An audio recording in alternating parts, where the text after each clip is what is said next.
is up, book babes? Hope you guys are doing well. Welcome to a new video, new vibes on my YouTube channel. You are always welcome to my YouTube channel. My name is Keionna, for those of you who don't know, and thank you guys so much for finding your way here. And now that you are here, make sure you guys are signed into YouTube to subscribe to my YouTube channel. Click the notification bell to join the notification crew, and sprinkle some love on that like button to better help this channel grow. Okay, excuse the mark on my shirt. I spilled some water before I started filming, so please excuse that. But I had a really good reading month last month, and for Reading Aloud Book Club, we read The Fault in Our Stars by John Green. So today we're going to have our discussion for our April book club pick. When I first picked up this book, I shortly realized that it possibly was going to be rather sad. This is the first book from this author that I've ever read, so I was really excited for that because I really like to explore new authors when picking up books to read. I know this book is widely known to most readers because it won #1 book of the year. The year was published in 2012 and it was the #1 New York Times bestseller.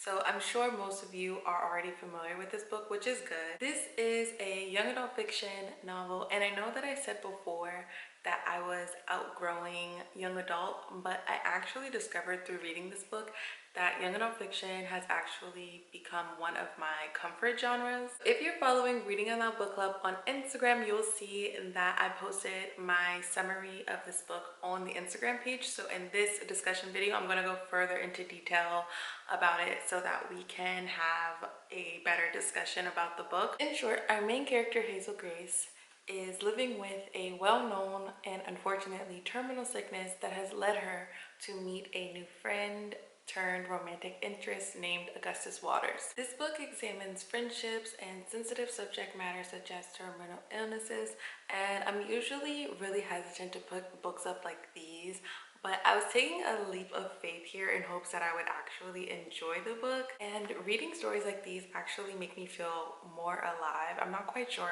why yet. I felt like I knew that this book was gonna get real, so I was sort of bracing myself as I was reading. One thing about this book that I feel like I relate to is the idea that Hazel is essentially at fault for her sickness. I feel like if I were in her position too, I would also bear the blame for the burden that her sickness has caused, instead of being objective to the sickness and looking at it as something that is completely out of her control. There is disability representation, and I really love the fact that Hazel gets to experience a real romantic relationship. I think it's really cute and I love that for her. At first, it did sort of seem like Augustus was just trying to get in her pants and that he fetishized sick girls, which was kind of creepy at first.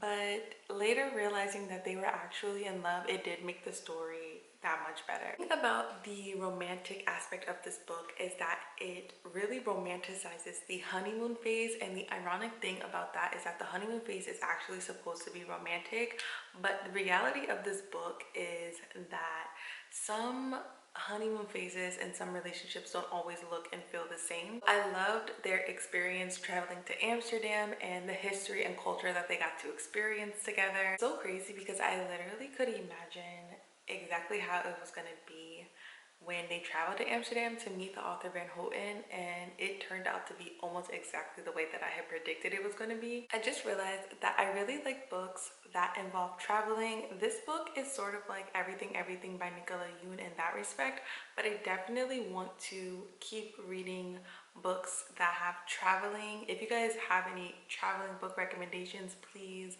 let me know in the comment section. I feel like them going to Amsterdam in this book really adds to the overall aesthetic of the book, and I really like the message that this book sends to live your life to the very fullest. It gets a little depressing towards the end, so if you're looking for a happy book or a book that's going to be uplifting, I definitely would not recommend this book. But if you're looking for something a little bit more deep and on the pull at the heartstrings type of vibe, then I definitely recommend this book. If you have read this book, please comment down below what you thought about this book.